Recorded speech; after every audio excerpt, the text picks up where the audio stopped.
जय श्रीमन्नारायण। हिंदू धर्म में एकादशी का विशेष महत्व है।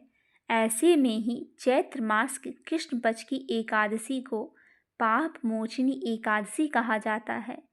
इस दिन भगवान विष्णु की विधिवत पूजा करने के साथ व्रत रखने से हर एक कष्ट से निजात मिल सकती है।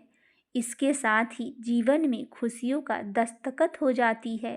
पाप मोचनी एकादशी पर भगवान की पूजा करने के साथ इस व्रत का कथा का पाठ अवश्य ही करना या सुनना चाहिए। ऐसा करने से कई गुना अधिक पुण्यों की प्राप्ति होती है। आपका व्रत पूरा हो जाता है। आइए सुनते हैं पाप मोचनी एकादशी की पौराणिक कथा। कथा के अनुसार अर्जुन ने कहा, हे कमल नयन, मैं ज्यों ज्यों एकादशियों का व्रत की कथाएं सुन रहा हूँ, त्यों त्यों अन्य एकादशी के व्रत की कथाएं सुनने की मेरी जिज्ञासा बढ़ते ही जा रही है।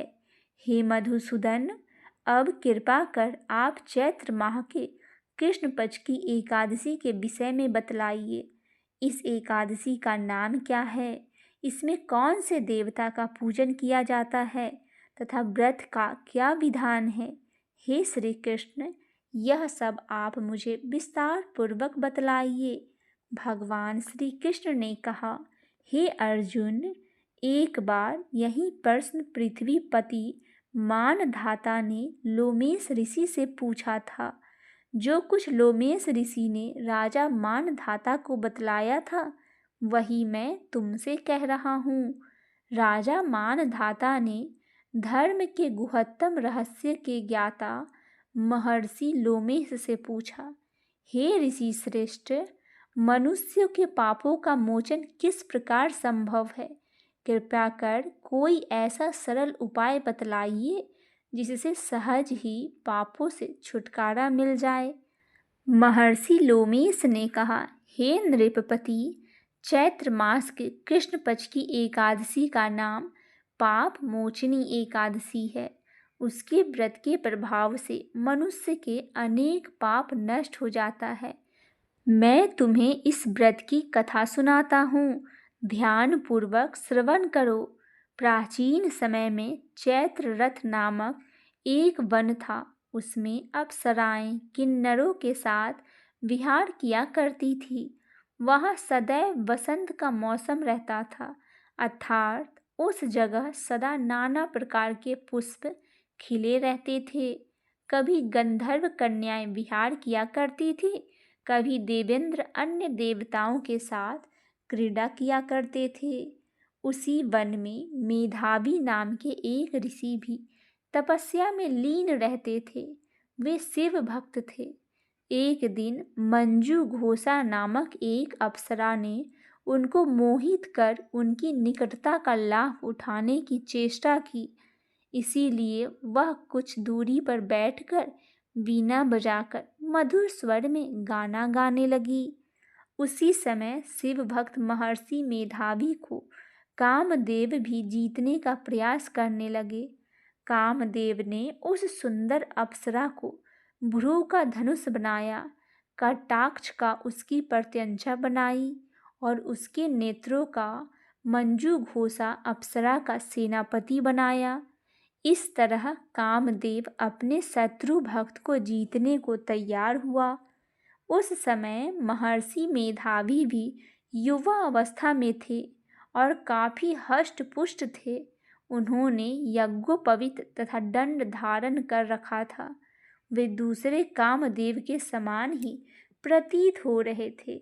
उस मुनि को देखकर कामदेव के बस में हुई मंजू घोषा ने धीरे धीरे मधुर वाणी से वीणा का गायन शुरू किया तो महर्षि मेधावी भी मंजू घोषा के मधुर गाने पर तथा उसके सौंदर्य पर मोहित हो गए। वह अप्सरा मेधावी मुनि को कामदेव से पीड़ित जानकर उनसे आलिंगन करने लगी। महर्षि मेधावी उसके सौंदर्य पर मोहित होकर शिव रहस्य को भूल गए और काम के वशीभूत होकर उसके साथ रमन करने लगे। काम के वशीभूत होने के कारण मुनि को उस समय दिन और रात का कुछ भी ज्ञान न रहा और काफी समय तक वे रमन करते रह गए। तदुपरांत मंजू घोषा उस मुनि से बोली, हे ऋषिवर, अब मुझे बहुत समय हो गया है, अतः स्वर्ग जाने की आज्ञा दीजिए। अप्सरा की बात सुनकर ऋषि ने कहा, हे मोहिनी, संध्या की तो आई हो, प्रातः काल होने पर चली जाना। ऋषि के ऐसे वचन को सुनकर अप्सरा उनके साथ रमन करने लगी। इसी प्रकार दोनों ने साथ साथ बहुत समय बिताया। मंजू घोषा ने एक दिन ऋषि से कहा, हे विप्र, अब आप मुझे स्वर्ग जाने की आज्ञा दीजिए। मुनि ने इस बार भी वही कहा, हे रूपसी, अभी ज़्यादा समय व्यतीत नहीं हुआ है, कुछ समय और ठहरो। मुनि की बात सुनकर अप्सरा ने कहा, हे ऋषिवर, आपकी रात तो बहुत लंबी है, आप स्वयं ही सोचिए कि मुझे आपके पास आए कितना समय हो गया है, अब और ज़्यादा समय तक रहना उचित नहीं है। अप्सरा की बात सुन मुनि को समय का बोध हुआ और वह गंभीरता पूर्वक विचार करने लगे। जब उन्हें समय का ज्ञान हुआ कि उन्हें रमन करते हुए 57 वर्ष व्यतीत हो चुके हैं, तो उस अप्सरा को वह काल का रूप समझने लगे। इतना ज़्यादा समय भोग विलास में व्यर्थ चला जाने के कारण उन्हें बड़ा क्रोध आया। अब वह भयंकर क्रोध में जलते हुए उस तप नाश करने वाली अप्सरा की तरफ भ्रिकुटी तान कर देखने लगे। क्रोध से उनके अधर कांपने लगे और इंद्रियां बेकाबू होने लगी। क्रोध से थरथराते स्वर में मुनि ने उस अप्सरा से कहा, मेरे तप को नष्ट करने वाली दुष्ट, तू महापापनी और बहुत ही दुराचारणी है। तुझ पर धिक्कार है, अब तू मेरे श्राप से पिशाचनी बन जा। मुनि के क्रोध युक्त श्राप से वह अप्सरा पिशाचनी बन गई। यह देख वह व्यथित होकर बोली, हे ऋषिवर, अब मुझ पर क्रोध त्याग कर प्रसन्न होइए और कृपया करके बतलाइए कि इस श्राप का निवारण किस प्रकार होगा। विद्वानों ने कहा है, साधुओं के संगत अच्छा फल देने वाला होता है और आपके साथ तो मेरे बहुत वर्ष व्यतीत हुए हैं, अतः अब आप मुझ पर प्रसन्न हो जाइए, अन्यथा लोग कहेंगे कि एक पुण्य आत्मा के साथ रहने पर मंजू घोषा को पिशाचनी बनना पड़ा। मंजू घोषा की बात सुनकर मुनि को अपने क्रोध पर अत्यंत गालीन हुई, साथ ही अपने अपकृति का भय भी हुआ। अतः पिशाचनी बनी मंजू घोषा से मुनि ने कहा, तूने मेरा बड़ा बुरा किया है, किंतु फिर भी मैं तुझे इस श्राप से मुक्ति का उपाय बतलाता हूँ। चैत्र मास के कृष्ण पक्ष की जो एकादशी है उसका नाम पाप मोचनी एकादशी है। उस एकादशी का उपवास करने से तेरी पिशाचनी का देह मुक्त हो जाएगा। ऐसा कहकर मुनि ने उसको व्रत का सब विधान समझा दिया। फिर अपने पापों का प्रायश्चित करने के लिए वे अपने पिता च्यवन ऋषि के पास गए। च्यवन ऋषि ने अपने पुत्र मेधावी को देखकर कहा, हे पुत्र, ऐसा क्या किया है तूने कि तेरे सभी तप नष्ट हो गए हैं, जिससे तुम्हारा समस्त तेज मलिन हो गया है। मेधावी मुनि ने लज्जा से अपना सिर झुकाकर कहा, हे पिताश्री, मैंने एक अप्सरा से रमन करके बहुत बड़ा पाप किया है। इसी पाप के कारण संभवतः मेरा सारा तेज और मेरे तप नष्ट हो गए हैं। कृपा करके आप इस पाप से छूटने का उपाय बतलाइए। ऋषि ने कहा, हे पुत्र, तुम चैत्र माह के कृष्ण पक्ष की पाप मोचनी एकादशी का विधि पूर्वक भक्ति पूर्वक उपवास करो, इससे तुम्हारा सभी पाप नष्ट हो जाएगा। अपने पिता च्यवन ऋषि के वचनों को सुनकर मेधावी मुनि ने पाप मोचनी एकादशी का विधि पूर्वक व्रत किया। उसके प्रभाव से उनके सभी पाप नष्ट हो गए। मंजू घोषा अप्सरा भी पाप मोचनी एकादशी का उपवास करने से पिशाचनी के देह से छूट गई और पुनः अपना सुंदर रूप धारण कर स्वर्गलोक को चली गई। लोमेश मुनि ने कहा, हे राजन, इस पाप मोचनी एकादशी के प्रभाव से समस्त पाप नष्ट हो जाते हैं।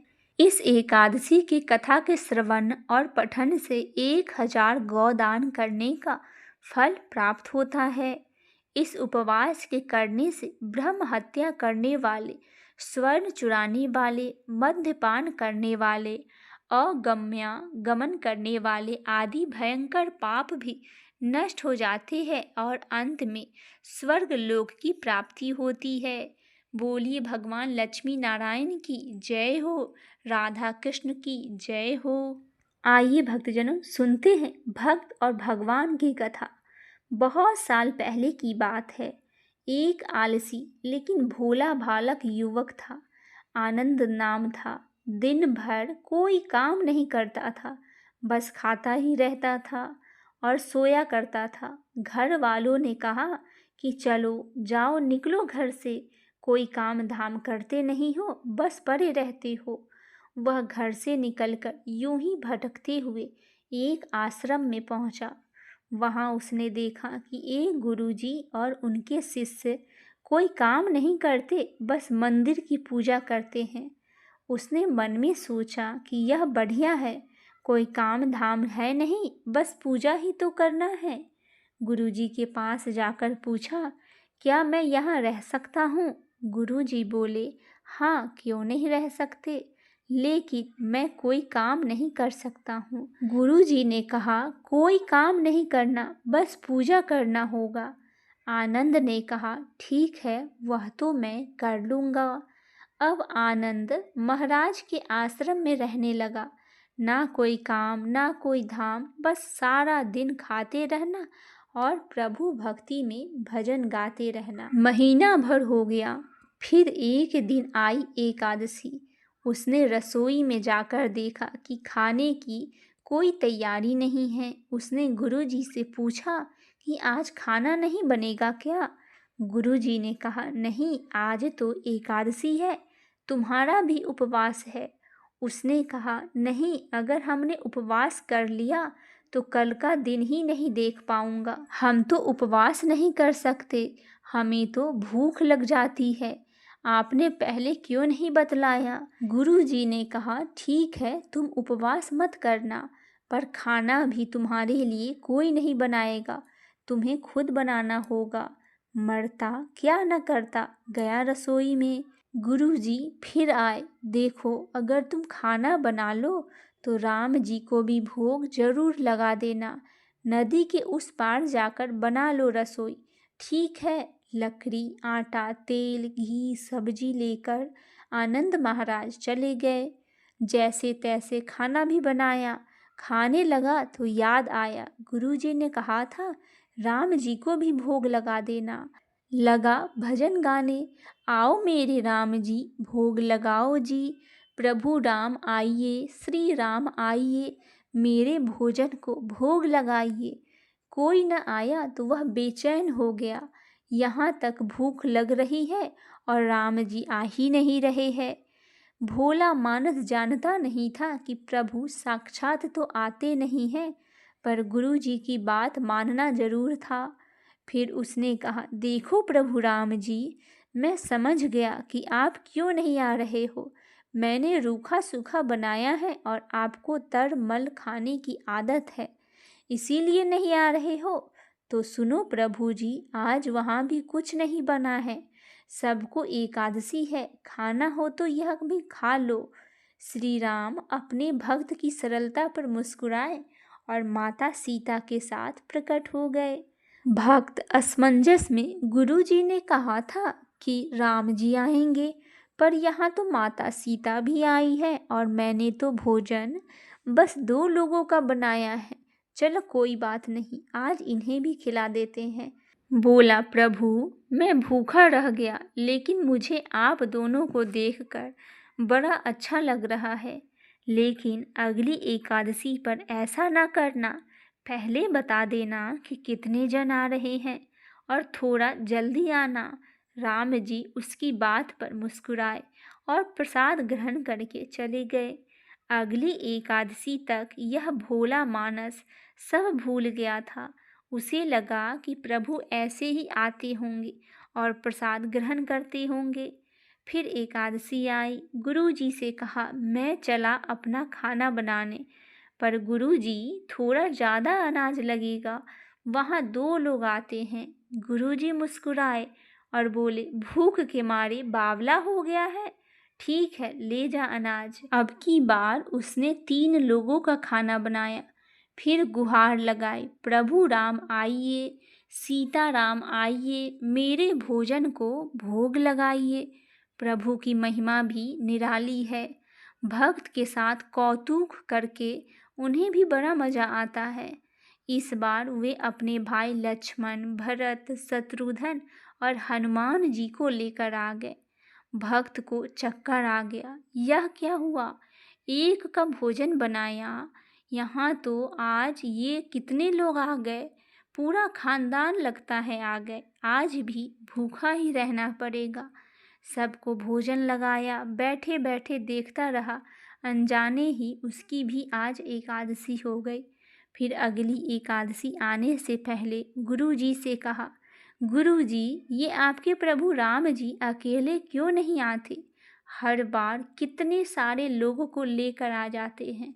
इस बार ज़्यादा अनाज देना। गुरुजी को लगा कहीं यह अनाज बेचता तो नहीं है, देखना पड़ेगा जाकर। भंडार में कहा, इसे जितना अनाज चाहिए दे दो और छुपकर उसे देखने चल पड़े।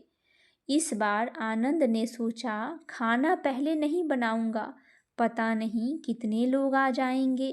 पहले बुला लेता हूँ, फिर खाना बनाऊंगा। फिर टेर लगाई, प्रभु राम आइए, श्री राम आइए, मेरे भोजन को भोग लगाइए।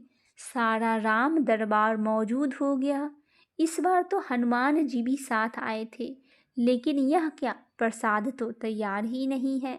भक्त ठहरा भोला भाला, बोला, प्रभु इस बार मैंने खाना नहीं बनाया। प्रभु ने पूछा, क्यों नहीं बनाया? बोला, मुझे मिलेगा तो नहीं, फिर मैं क्या फ़ायदा बनाने का, आप ही बना लो और खुद ही खा लो। राम जी मुस्कुराए। सीता माता भी गदगद हो गई उसके मासूमियत को देखकर। लक्ष्मण जी बोले, क्या करे प्रभु जी? प्रभु बोले, भक्त की इच्छा है, पूरी तो करनी ही पड़ेगी, चलो लग जाओ काम में। लक्ष्मण जी ने लकड़ी उठाई, माता सीता आटा सानने लगी। भक्त एक तरफ बैठकर देखता रहा। माता सीता रसोई बना रही थी तो ऋषि मुनि यक्ष गंधर्व प्रसाद लेने आने लगे। इधर गुरुजी ने देखा खाना तो बन नहीं रहा है। भक्त एक कोने में बैठा है। पूछा, बेटा क्या बात है, खाना क्यों नहीं बनाया? बोला, अच्छा किया गुरुजी आप आ गए, देखिए कितने लोग आते हैं प्रभु के साथ। गुरुजी बोले, मुझे तो कुछ नहीं दिख रहा तुम्हारे और अनाज के सिवा। भक्त आनंद ने माथा पकड़ लिया। एक तो इतनी मेहनत करवाते हैं, प्रभु भूखा भी रखते हैं और ऊपर से गुरुजी को दिख भी नहीं रहे, यह और मुसीबत है। प्रभु से कहा, आप गुरुजी को क्यों नहीं दिख रहे? प्रभु बोले, मैं उन्हें नहीं दिख सकता। बोले, क्यों? वे तो बड़े पंडित हैं, ज्ञानी हैं, विद्वान हैं, उन्हें तो बहुत कुछ आता है, उनको क्यों नहीं दिखेंगे आप? प्रभु बोले, माना कि उनको सब आता है, पर वे सरल नहीं हैं तुम्हारी तरह, इसीलिए उनको यह नहीं दिख सकता। आनंद ने गुरुजी से कहा, गुरुजी, प्रभु जी कह रहे हैं कि आप सरल नहीं हैं, इसीलिए आपको नहीं दिखेंगे। गुरुजी रोने लगे और कहने लगे, वाकई मैंने सब कुछ पाया पर सरलता नहीं पा सका तुम्हारी तरह, और प्रभु तो मन की सरलता से मिलते हैं। प्रभु प्रकट हो गए और गुरुजी को भी दर्शन दिए। इस तरह एक भक्त के कहने पर प्रभु ने रसोई भी बनाई। बोली भगवान श्री रामचंद्र जी महाराज की जय हो।